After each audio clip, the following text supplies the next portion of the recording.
Chapter 33, The Plan of Salvation.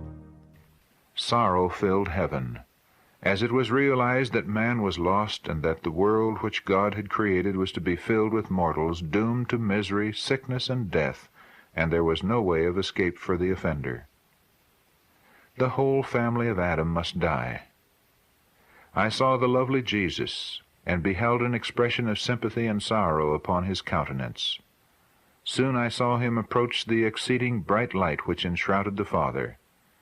Said my accompanying angel, "He is in close converse with his Father." The anxiety of the angel seemed to be intense while Jesus was communing with his Father. 3 times he was shut in by the glorious light about the Father, and the 3rd time he came from the Father, his person could be seen.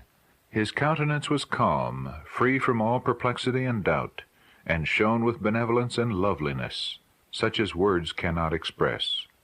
He then made known to the angelic host that a way of escape had been made for lost man. He told them that he had been pleading with his Father, and had offered to give his life for a ransom, to take the sentence of death upon himself, that through him man might find pardon, that through the merits of his blood and obedience to the law of God they could have the favor of God, and be brought into the beautiful garden, and eat of the fruit of the tree of life. At first the angels could not rejoice, for their commander concealed nothing from them, but opened before them the plan of salvation. Jesus told them that he would stand between the wrath of his Father and guilty man, that he would bear iniquity and scorn, and but few would receive him as the Son of God. Nearly all would hate and reject him.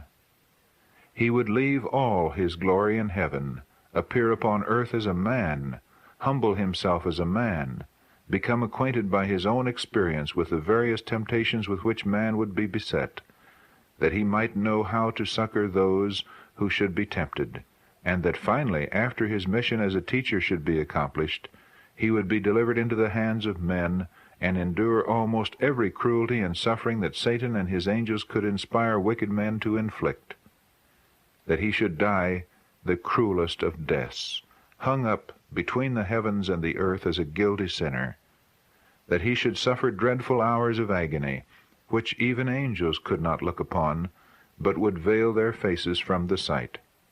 Not merely agony of body would he suffer, but mental agony, that with which bodily suffering could in no wise be compared.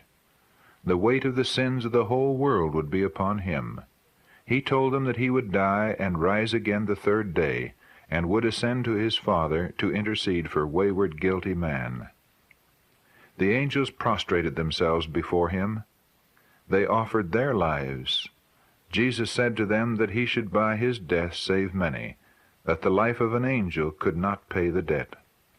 His life alone could be accepted of his Father as a ransom for man. Jesus also told them that they should have a part to act, to be with him, and at different times strengthen him. That he should take man's fallen nature, and his strength would not even be equal with theirs. That they should be witnesses of his humiliation and great sufferings.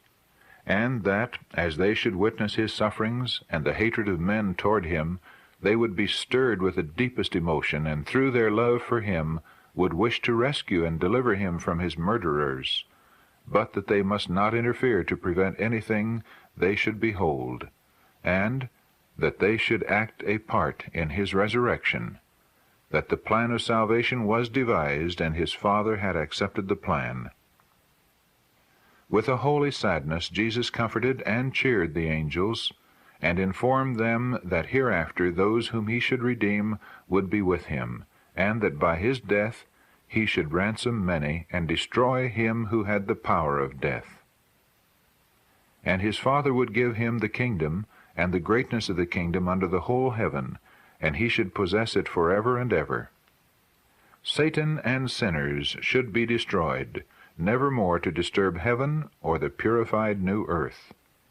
Jesus bade the heavenly host to be reconciled to the plan that his Father had accepted, and rejoice that through his death fallen man could again be exalted to obtain favor with God and enjoy heaven.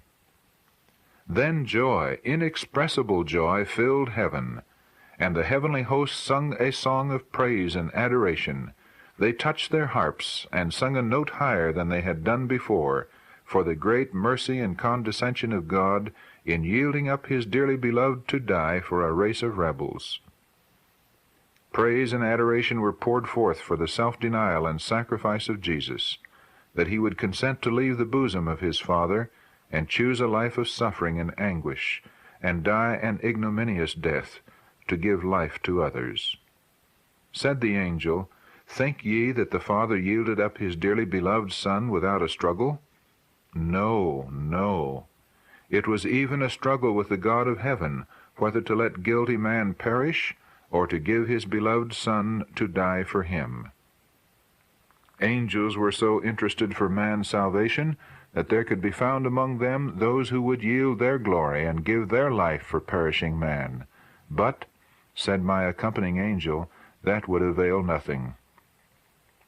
The transgression was so great that an angel's life would not pay the debt. Nothing but the death and intercessions of his Son would pay the debt, and save lost man from hopeless sorrow and misery. But the work of the angels was assigned them to ascend and descend with strengthening balm from glory, to soothe the Son of God in his sufferings and minister unto him.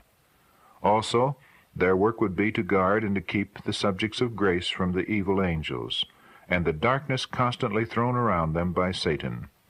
I saw that it was impossible for God to alter or change his law, to save lost perishing man. Therefore, he suffered his beloved Son to die for man's transgression. Satan again rejoiced with his angels that he could, by causing man's fall, pull down the Son of God from his exalted position. He told his angels that when Jesus should take fallen man's nature, he could overpower him and hinder the accomplishments of the plan of salvation. I was shown Satan as he once was, a happy, exalted angel. Then I was shown him as he now is. He still bears a kingly form. His features are still noble, for he is an angel, fallen. But the expression of his countenance is full of anxiety, care, unhappiness, malice, hate, mischief, deceit, and every evil. That brow which was once so noble I particularly noticed. His forehead commenced from his eyes to recede.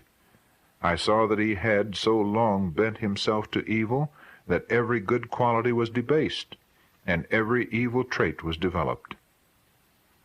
His eyes were cunning, sly, and showed great penetration. His frame was large, but the flesh hung loosely about his hands and face. As I beheld him, his chin was resting upon his left hand. He appeared to be in deep thought. A smile was upon his countenance which made me tremble. It was so full of evil and satanic slyness. This smile is the one he wears just before he makes sure of his victim, and, as he fastens the victim in his snare, this smile grows horrible.